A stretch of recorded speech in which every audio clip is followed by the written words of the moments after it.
یاد رکھیں اعلیٰ حضرت صرف نعت گو شاعر نہیں ہیں، وہ نعت گو شاعر ہیں، اس میں کوئی شک نہیں ہے۔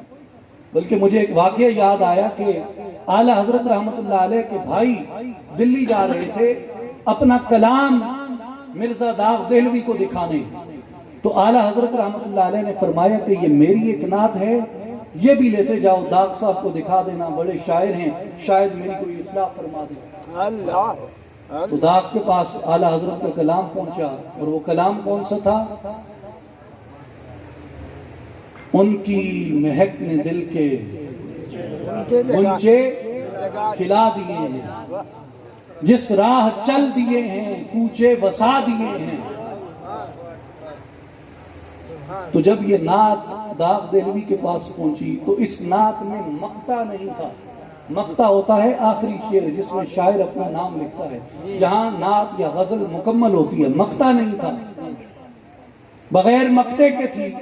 تو داغ دہلوی کو جب پیش کی گئی کہ یہ امام اہل سنت امام احمد رضا خان نے بھیجی ہے کہ آپ اس کی اصلاح فرما دیں، تو داغ دہلوی نے کہا کہ اصلاح سے تو میں قاصر ہوں، اس کا مقطع نہیں ہے، وہ مقطع میں لکھ دیتا ہوں۔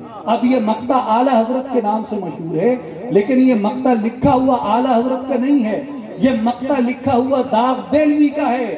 اور وہ مقطع کیا ہے کہ ان کی مہک نے دل کے غنچے کھلا دیے ہیں، جس سمت چل دیے ہیں کوچے بسا دیے ہیں۔ اور مقطع داغ دہلوی نے لکھا کہ ملک کے سخن کی شاہی تم کو رضا مسلم، جس سمت آ گئے ہو سکے بٹھا دیے۔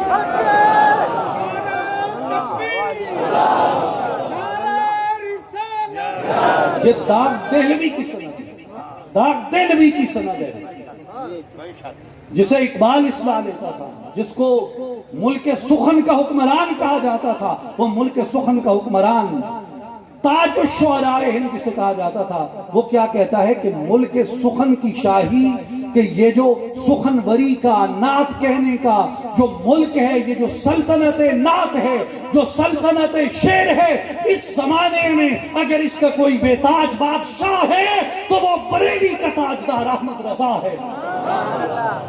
ملک سخن کی شاہی تم کو رضا مسلم، جس سمت آ گئے ہو سکے بٹھا دیے۔ پھر ایک ہی شاہ کا سکہ چلتا ہے، جب رضا آ گیا تو باقیوں کے سکے نہ چلے، پھر سکہ رضا کا ہی چلا، سکہ رضا کا چلا۔ تو اس لیے اعلیٰ حضرت کی نعت کی مثل کسی کی نعت نہیں ہے۔ اعلیٰ حضرت کا قصیدہ ہو، اعلیٰ حضرت کا صحرا ہو، اعلیٰ حضرت کی نعت ہو، اعلیٰ حضرت کا سلام ہو۔ اب فنون کو سمجھنے والے محفل ہو تو وہاں بندہ اس پہ تفصیلی بات کر سکتا ہے کہ ہر ایک فن میں اعلیٰ حضرت نہ صرف نعت گوؤں میں اور مدحت لکھنے والوں میں، بلکہ اردو شاعری کے نقطۂ نظر سے بھی، فارسی شاعری کے نقطۂ نظر سے بھی اعلیٰ حضرت کے زمانے میں ان کی مثل کوئی سخنور نہ تھا۔ ہم سخن فہم ہیں، غالب کے طرفدار نہیں، ہم فہم کی بنیاد پہ لکھ رہے ہیں۔ تو میرے بھائیو، اس میں کوئی شک نہیں کہ اعلیٰ حضرت نعت گو تھے۔ آپ دیکھیں نا ان کی لکھی ہوئی چیزیں آپ میں اور مجھ میں، یعنی عام لوگوں میں کیسی مقبول ہوئی۔ سب سے اولا ہو اعلیٰ ہمارا، سب سے بالا ہو اعلیٰ ہمارا، خلق سے اولیاء، اولیاء سے رسول، اور رسولوں سے اعلیٰ ہمارا نبی۔ کون دیتا ہے دینے کو منہ چاہیے، دینے والا ہے سچا ہمارا نبی۔ کیسی بات ہے، مصطفیٰ جان رحمت پہ لاکھوں سلام، شمع بزم رسالت پہ لاکھوں سلام۔ تو عوام میں ایسی مقبول ہوئی چیزیں، لیکن یاد رکھیں اعلیٰ حضرت کا منصب ایک شاعر سے بہت بلند ہے۔ اعلیٰ حضرت کا منصب ایک شاعر سے بہت بلند ہے۔ اعلیٰ حضرت امام ہیں۔ کیا ہیں؟ امام۔ کیا ہیں؟ امام۔ کیا ہیں؟ امام۔ امام۔ وہ سردار ہیں، وہ پیشوا ہیں، وہ رہبر ہیں۔ اور رہبری صرف شاعری سے نہیں ہوتی، رہبر میں، امام میں، پیشوا میں اس کی ساری صفات اس کے معاصرین اور اس کے بعد آنے والے دیکھتے اور پرکھتے ہیں، پھر اسے امام مانتے ہیں۔ اعلیٰ حضرت کے زمانے میں اعلیٰ حضرت فقہ حنفیہ کے اس روئے زمین کے اوپر سب سے بڑے امام تھے۔ فقہ حنفی کے اس روئے زمین پہ سب سے بڑے امام تھے۔ اعلیٰ حضرت اپنے زمانے میں عقیدہ ماتریدیہ کے سب سے بڑے امام تھے اس روئے زمین پہ، ان کے برابر ماتریدی عقیدہ میں کوئی امام نہ تھا۔ اعلیٰ حضرت وہ مکتب حدیث جس کے بانی ابن شہاب زوری تھے، جس کے بانی ابن شہاب زوری کے استاد سیدنا امام زین العابدین تھے، جس کی آگے آبیاری کرنے والے امام مالک تھے، جس کی آگے آبیاری کرنے والے امام شافعی تھے، امام احمد ابن حنبل تھے، سفیان ثوری تھے، سفیان ابن عیینہ تھے، امام بخاری تھے، امام مسلم تھے، امام ترمذی تھے، ابن ماجہ تھے، امام ابو داؤد تھے، امام نسائی تھے، امام حاکم نیشاپوری تھے۔ اس سارے مکتب حدیث کی جس کو آگے لے کے امام ابن حبان چلے، جس کو آگے لے کے خطیب بغدادی چلے، جس کو آگے لے کے شمس الائمہ سرخسی چلے، جس کو آگے لے کے صاحب مشکات خطیب تبریزی چلے، جس کو آگے لے کے امام شرف النووی چلے، جس کو آگے لے کے ابن حجر اسقلانی چلے، جس کو آگے لے کے بدر الدین عینی چلے، جس کو آگے لے کے جلال الدین سیوطی چلے، اس مکتب حدیث کا، اس روایت حدیث کا اپنے عہد میں سب سے بڑا امام احمد رضا خان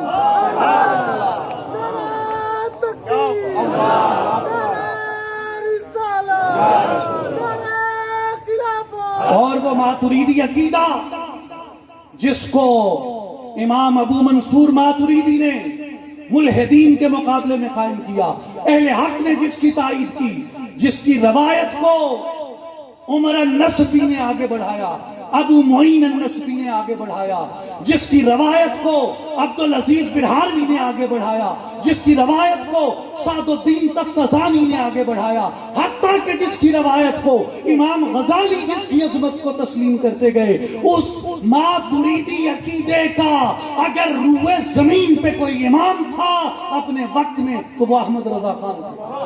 اور تفسیر میں جس مکتب تفسیر کے بانی امیر المومنین سیدنا علی کرم اللہ وجہ الکریم ہے، جس کی بانیوں میں سیدنا عبداللہ ابن عباس ہیں، جس کو آگے لے کے چلنے والوں میں فخر الدین رازی ہیں، جس کو آگے لے کے چلنے والوں میں قاضی بیضاوی ہیں، جس کو آگے لے کے چلنے والوں میں ملا شیخ زادہ ہیں، جس کو آگے لے کے چلنے والوں میں امام قرطبی ہیں، جس کو آگے لے کے چلنے والوں میں امام شاطبی ہیں، اس مکتب تفسیر کا اپنے عہد اور اپنے زمانے میں سب سے بڑا پیشوا اور امام احمد رضا خان تھا۔ اور یہ میں نہیں کہہ رہا، اگر بات یہاں کرنی ہو تو علماء عرب کی اسناد اس پہ آ سکتے ہیں کہ مکہ میں وہ دعوتیں بھیجتے اعلیٰ حضرت رضی اللہ تعالیٰ عنہ کو کہ آپ یہاں تشریف لائیں، کہاں؟ حرم کی سرزمین پہ، مدینہ منورہ کی سرزمین پہ، مکہ المکرمہ کی سرزمین پہ، اور وہ یہ کہتے کہ امام آپ یہاں آئیں، آج یہاں آپ کی ضرورت ہے اہل حق کو۔ یہ کون لکھتے؟ علماء حرمین لکھتے ہیں، علماء حرمین لکھتے۔ اور میں نے گزشتہ برس یہاں واقعہ عرض کیا تھا کہ امام کعبہ نے جب اعلیٰ حضرت رحمت اللہ علیہ ایک نوجوان ہیں، ان کو دیکھا کہ وہ مقام ابراہیم کے پاس کھڑے ہیں، تو امام کعبہ آئے اور کوئی جان کوئی پہچان نہیں، نوجوان دیکھا، ہاتھ پکڑ لیا، بولے کہاں سے آئے ہو؟ کہا جی ہند سے آئے ہو۔ تو اتنے میں مولانا نقی علی خان رحمت اللہ علیہ آگے، اعلیٰ حضرت کے والد، وہ آ کے کہتے ہیں کہ شیخ سے پوچھنے لگے امام کعبہ سے کہ کیا مسئلہ ہے، کہ انہوں نے سمجھا کہ امام کعبہ ہیں تو کس لیے بچے کا ہاتھ تھامے کھڑے ہیں۔ امام کعبہ نے کہا مجھے اس نوجوان کی پیشانی میں نور نظر آیا، ابھی کلام نہیں کیا، مخاطب نہیں ہوئے، گفتگو نہیں کی، اللہ تبارک سیماہم فی وجوہہم سیماہم فی وجوہہم، ان کے چہروں میں نورانیت رکھ دی جاتی ہے جو نظر آتی ہے۔ تو اعلیٰ حضرت پہ جو ائمہ عرب کی اور حرمین کے ائمہ کی جو تقریضات ہیں، جو تعریفیں انہوں نے کی ہیں، اور جو درجہ علم میں انہوں نے اعلیٰ حضرت کو دیا ہے، آدمی پڑھے تو دنگ اور حیران رہ جاتا ہے۔ تو اس لیے اعلیٰ حضرت رحمۃ اللہ علیہ علم کے تمام علوم میں، تمام فنون میں، وہ منطق ہو، وہ اصول ہو، حدیث کا، تفسیر کا، فقہ کا، کلام کا، کسی بھی اصول میں اعلیٰ حضرت ان تمام کے جامع تھے۔ اور میرے بھائیوں، میں نے پہلی بار جب میں امام احمد رضا کے دن پہ آیا تھا تو میں نے ایک بات کی تھی، میں اسی بات پہ آج اپنا اختتام کرتا ہوں گفتگو کا، اور وہ یہ تھی کہ بس رہے تھے یہیں سلجوق بھی، تورانی بھی، اہل چین میں، ایران میں ایرانی بھی، تو یہاں سبھی آباد تھے۔ پاک و ہند کے خطے میں چشتی تھے، قادری تھے، نقش بندی تھے، سہروردی تھے، دیگر سلاسل کے صوفیاء اور بزرگ تھے یہاں پہ، اور یہاں پہ احناف تھے، حنبلی تھے۔ ہمارے ہاں حنفی روایت ہے زیادہ، لیکن اگر آپ عرب کی ساحلی جو بحیرہ عرب پہ لگتے ہیں، مثلا ابھی میں جس ریاست کی ذمہ داریاں ادا کر رہا ہوں اور پاکستان کے الحاق کی جدوجہد کی تکمیل کے لیے کام کر رہے ہیں، ریاست جوناگڑھ کی، وہاں ایک کثیر تعداد حنبلیوں کی تھی جو وہاں سے تجار آتے تھے، تاجر آتے تھے ہجرت کے لیے۔ حنابلہ کے ایک بڑی تعداد وہاں رہتی تھی۔ اس پاک و ہند میں تقریباً سبھی فقہیں موجود تھی۔ پھر یہاں بڑے بڑے فتنے اٹھے، ہر فتنے کے عہد میں کوئی نہ کوئی امام سامنے آیا، لیکن اہل حق کے جتنے مکتب تھے، جتنے طبقے تھے، وہ اپنی اپنی شناختوں پہ قائم رہتے ہوئے ان اماموں کے حامی تھے۔ بات سمجھیں؟ کیسے؟ فرض کیا، ایک مثال میں دیتا ہوں کہ سیدنا شیخ احمد سرہندی امام اہل السنہ، مجدد الفسانی شیخ احمد سرہندی رضی اللہ تعالیٰ عنہ کے زمانے مبارک میں اکبری فتنہ تھا، آپ نے قلع قمع کیا اس کا، اور جمیع اہل حق حضرت مجدد رضی اللہ تعالیٰ عنہ کی ذات اقدس پہ جمع تھے۔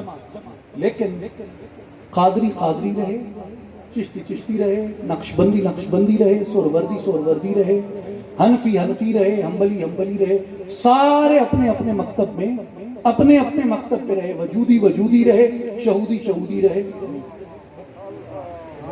لیکن کسی نے، حالانکہ ان سے عقیدت، محبت، اکتساب علم و فیض کے باوجود بھی اپنی شناخت کو ان کی شناخت میں ضم نہ کیا۔ اس طرح اور بھی کئی مثالیں دی جا سکتی ہیں، یعنی حضرت شاہ ولی اللہ کے زمانے کی، حضرت شاہ عبدالحق محدث دہلوی کی مثال دی جا سکتی ہے، دیگر لوگوں کی مثالیں دی جا سکتی ہیں۔ خود اتنی بڑی مثال ابھی قبلہ شاہ صاحب دے کے گئے ہیں حضرت لال شہباز قلندر رحمۃ اللہ علیہ کی، کہ کس قدر ان پہ اثر تھا حضرت خواجہ بہاؤالدین ذکریہ ملتانی کا، لیکن وہ اپنے سلسلے پہ رہے، یہ اپنے سلسلے پہ رہے، شناختیں ایک دوسرے میں ضم نہ کی۔ لیکن ایک امام اٹھا، ایک امام اٹھا جس کا نام کیا تھا؟ امام اہل السنہ سیدنا امام احمد رضا خان بریلوی، قادری، حنفی، برکاتی، ماتریدی رضی اللہ تعالیٰ عنہ۔ آپ اٹھے تو یہاں کے چشتی بھی بریلوی کہلانے لگے، قادری بھی بریلوی کہلانے لگے، نقش بندی بھی بریلوی کہلانے لگے، سہروردی بھی بریلوی کہلانے لگے، حنفی بھی بریلوی کہلانے لگے، اور تمام طبقات وجودیوں کے، تمام طبقات شہودیوں کے، وہ سارے کے سارے بریلوی کہلانے لگے۔ اس سے یہ معلوم ہوتا ہے کہ بر صغیر پاک و ہند میں 1200-1300 سال کی اسلامی تاریخ میں اگر ان تمام اہل حق نے اپنی شناخت کو کسی کی شناخت میں ضم کیا ہے تو وہ احمد رضا خان۔ اور پھر ایک مزے کی بات ہے، اعلیٰ حضرت قادری ہیں، اعلیٰ حضرت قادری ہیں، سارے چشتی، سارے سہروردی، سارے نقش بندی ان کو اپنا امام مانتے ہیں، اور اعلیٰ حضرت وجودی ہیں۔ سیدنا شیخ محی الدین ابن العربی رحمۃ اللہ علیہ کے مسلک پہ ہیں، لیکن تمام شیوخ نقش بند جو وحدت الشہود کے قائل ہیں اور طریقت حضرت خواجہ عظیم خواجہ بہاؤالدین نقش بند رضی اللہ تعالیٰ عنہ کی، حضرت مجدد کی عقیدے کو ان کے ساتھ جو نسبت رکھتے ہیں، ان سب نے اپنی شناختوں کو اعلیٰ حضرت کی شناخت میں ضم کر دیا۔ تو میرے بھائی اور بزرگوں، مجھے یہاں اعلیٰ حضرت رحمت اللہ علیہ کی شخصیت میں وہ سارے عنصر نظر آتے ہیں جو ایک شخصیت کو جامع بناتے ہیں، باکمال بناتے ہیں، مکمل اور اکمل بناتے ہیں، اور اسے امام کہنے کا مستحق بناتے ہیں۔ تو ہم اعلیٰ حضرت کو کسی جذباتی وابستگی پہ امام نہیں کہتے، ہم اعلیٰ حضرت کو دلائل اور براہین اور دلیلوں اور عقل کی سمجھ اور سوجھ بوجھ کے ساتھ اپنا امام، ہادی و پیشوا مانتے ہیں۔ والذی ارسل رسولہ بالہدی ودین الحق لیظہرہ علی الدین کلہ وکفی باللہ شہیدا۔ اللہ تبارک و تعالی ہم سب کو اعلیٰ حضرت عظیم البرکت کے فیض سے مستفید ہونے کی توفیق خاص عطا فرمائے، اور ہمارے دامن ان کے فیض علم اور فیض روحانیت سے مالا مال فرمائے۔ میں بار دیگر مفتی نصیر الدین صاحب کو مبارکباد پیش کرتا ہوں کہ وہ بزم رضا کا انعقاد کرتے ہیں، اور میرے جیسے